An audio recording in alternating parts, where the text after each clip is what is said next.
प्रश्न 1। प्रियतमा के दुख के क्या कारण हैं? उत्तर।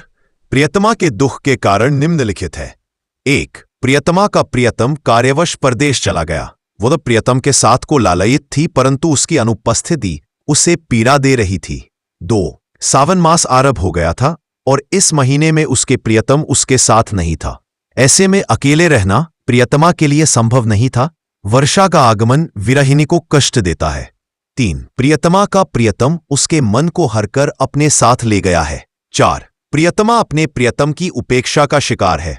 5। वह अपनी इस विरहावस्था से अपने प्रियतम को पत्र द्वारा संदेश भेजकर परिचित कराना चाहती है, परंतु उसे ऐसा कोई व्यक्ति नहीं मिलता जो उसका पत्र उसके प्रियतम तक ले जा सके।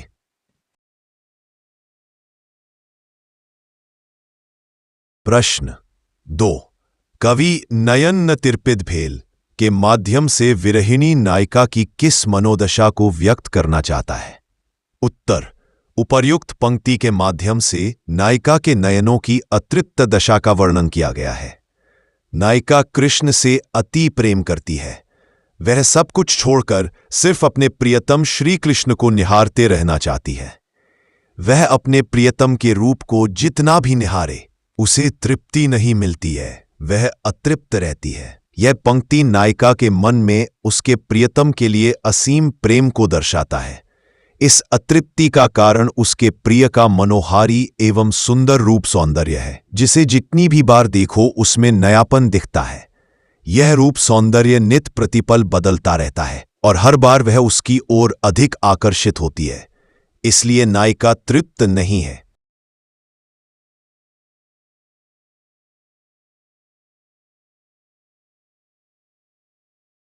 प्रश्न 3। नायिका के प्राण तृप्त न हो पाने का कारण अपने शब्दों में लिखिए। उत्तर। नायिका कहती है कि प्रेम का अनुभव अनिर्वचनीय होता है। वह आजीवन प्रियतम को देखती रही है, फिर भी उसके नेत्र तृप्त नहीं हुए हैं। वह प्रियतम के स्वरों को सुनकर भी तृप्त नहीं होती। उसने अनेक मिलन रात्रियां प्रियतम के साथ व्यतीत की है, फिर भी प्रेम क्रीड़ा को नहीं समझ पाई। उसका प्रियतम उसके हृदय में है, फिर भी अतृप्ति बढ़ती ही जाती है। प्रेम रस का पान करके वह विदग्ध हो गई है, परंतु अभी भी उसकी अतृप्ति बनी हुई है। प्रेमानुभूति प्रत्येक क्षण रूप परिवर्तित करने वाली होती है, इसलिए प्रेम का भरपूर पान करके भी नायिका के प्राण अतृप्त है।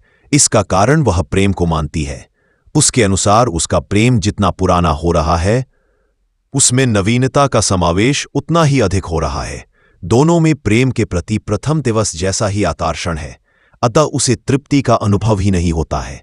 उसके अनुसार प्रेम ऐसा भाव है जिसके विषय में वर्णन कर पाना संभव नहीं है। इस संसार में कोई भी प्रेम को स्पष्ट रूप से व्यक्त करने में समर्थ नहीं है। प्रेमी का साथ उसे कुछ समय के लिए सांत्वना तो देता है, परंतु तृप्ति का भाव नहीं देता।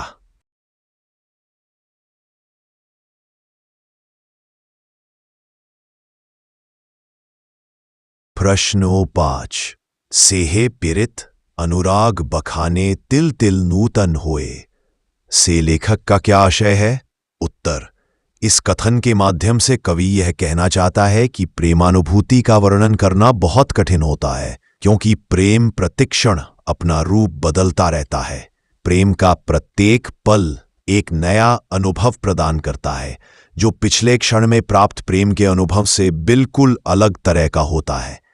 इसी कारण जब भी प्रेम के अनुभव के विषय में कुछ कहने लगते हैं तो समझ नहीं आता कि क्या कहा जाए, क्योंकि जो प्रेम का अनुभव अभी हुआ है वह पहले के अनुभव से अलग था। इसी प्रकार से उससे पहले अथवा इस अनुभव के बाद जो प्रेम की अनुभूति होगी वह एक नई प्रकार की होगी।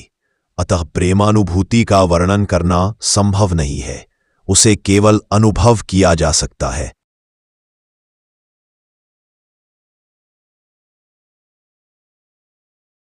प्रश्न 5। कोयल और भौरों के कलरव का नायिका पर क्या प्रभाव पड़ता है? उत्तर। नायिका नायक के वियोग में अत्यंत दुखी है और दिन प्रतिदिन दुर्बल होती जा रही है। विरहावस्था में उसे कुछ भी अच्छा नहीं लगता। उसे प्रकृति के मादक तथा उन्मादित करने वाले उपकरण भी कष्टदायक प्रतीत होते हैं। इसलिए जब कोयल कूकती है और भौरे मंडराते हैं तो उनकी आवाज सुनते ही वह अपने कान बंद कर लेती है, जिससे उनका मधुर स्वर उसे सुनाई ही न दे। ये दोनों उसे अपने प्रियतम की याद दिलाते हैं, जिससे उसकी पीड़ा और बढ़ जाती है। इनका कलरव उसके विरह को और भी अधिक तीव्र कर देता है। प्रश्न: कातर दृष्टि से चारों तरफ प्रियतम को ढूंढने की मनोदशा को कवि ने किन शब्दों में व्यक्त किया है? उत्तर: नायिका कातर दृष्टि से चारों तरफ प्रियतम को ढूंढती रहती है। कवि उसकी मनोदशा का वर्णन इन शब्दों में करता है: धरनी धरी धनिकत बेरी बरसे, पुनितही उठे ना पारा, कातर दृष्टि करी 14 हेरी हेरी, नयन गरे जलधारा। नायिका इतनी दुर्बल हो गई है कि पृथ्वी को पकड़कर वह बड़ी कठिनाई से बैठ तो जाती है, किंतु दुर्बलता के कारण चेष्टा करने पर भी वह वहां से उठ नहीं सकती। वह दैन्यपूर्ण दृष्टि से चारों ओर अपने प्रियतम को खोजती है, तथा जब वह उन्हें कहीं नहीं पाती तो उसके नेत्रों से लगातार अश्रु बहते रहते हैं। कृष्ण के विरह में राधा इतनी दुर्बल होती जा रही है जैसे कृष्ण पक्ष की चतुर्दशी का चंद्रमा प्रतिक्षण घटता रहता है।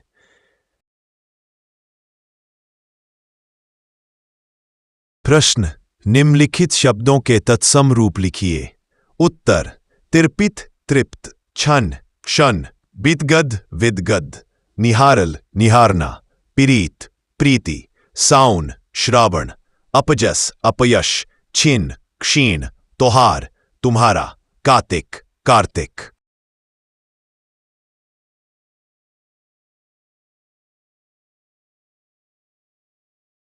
प्रश्न 8: निम्नलिखित का आशय स्पष्ट कीजिए। का एक सरी भवन पिया बिनु रे मोहि रहलो नहीं जाए, सखिक अनकर दुख दारुण रे जग के पति आए। उत्तर: कवि विद्यापत के इस काव्यांश का आशय ये है कि नायिका प्रिय के बिना इस सूने घर में नहीं रह पाती है। अपने पति के विरह में इतनी परेशान है कि वह अपने दिल की बात अपने सखी को कहती है कि उसके प्रियतम की अनुपस्थिति उसे बहुत कष्ट और बेचैनी देती है। इस संसार में ऐसा कौन है जो दूसरे के दुख को समझ पाए? प्रश्न 8: निम्नलिखित का आशय स्पष्ट कीजिए। खाह जन्म अवधि हम रूप निहारल नयन न तिरपित भेल, सेहो मधुर बोल श्रवण ही सूनल सुति पथ परस न गैल। उत्तर: इन पंक्तियों में कवि विद्यापति कहते हैं कि नायिका राधा संयोग काल में भी अतृप्त रहती है।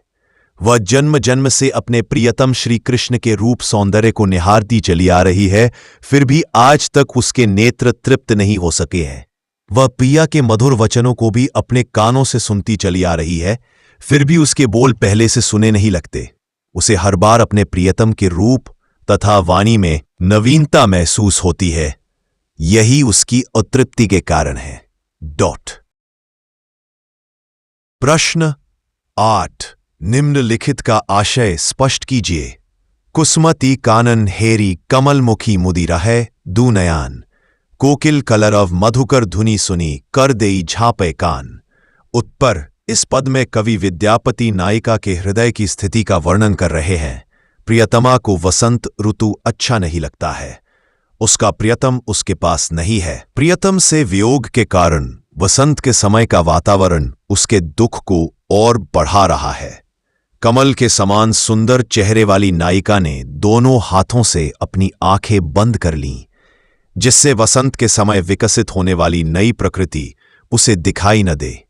जब कोयल गाने लगती है और भौरें गुंजन करने लगते हैं तो वह अपने कान बंद कर लेती है, क्योंकि उनकी मीठी आवाज उसे अपने प्रियतम का स्मरण कराते हैं और उसकी पीड़ा और बढ़ जाती है।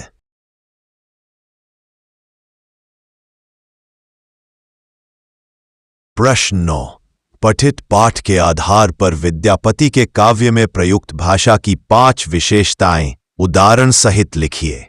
उत्तर: 1. गेता कवि की भाषा में गे तत्व प्रमुख है। उनका हर पद गाया जाता है। वे आज भी अमर है। स्थानीय शब्दों के प्रयोग के कारण भाषा में कोमलता है। 2. अलंकार योजना। कवि ने अलंकारों का प्रयोग सहज भाव से किया है। अलंकार उनके पदों की सुंदरता बढ़ाते हैं, उन्हें बोझिल नहीं करते हैं। जैसे सखी है कि पुछसी अनुभव मोए। अतिशयोक्ति अलंकार। कवि ने उपमा, उत्प्रेक्षा, अनुप्रास आदि अलंकारों का प्रयोग किया है। नंबर 3, संगीतात्मकता। कवि के पूरे पद में संगीत की लहरियां गूंजती दिखाई देती है। कोमलकांत पदावली के कारण ध्वनि फूटती नजर आती है। 4, मिश्रित शब्दावली। कवि ने तत्सम, तद्धव आदि शब्दों का प्रयोग किया है, जैसे कुसुमित, कानन, कोकिल आदि तत्सम शब्द है तथा हीरे, नयन, सुनी आदि तद्धव शब्द है। आंचलिक शब्दों का भी इस्तेमाल है। 5, मैथिली भाषा। कवि की भाषा मैथिली है। मैथिली उस समय की जनभाषा थी। कवि ने लोगों की भावनाओं को इसी भाषा के माध्यम से व्यक्त किया।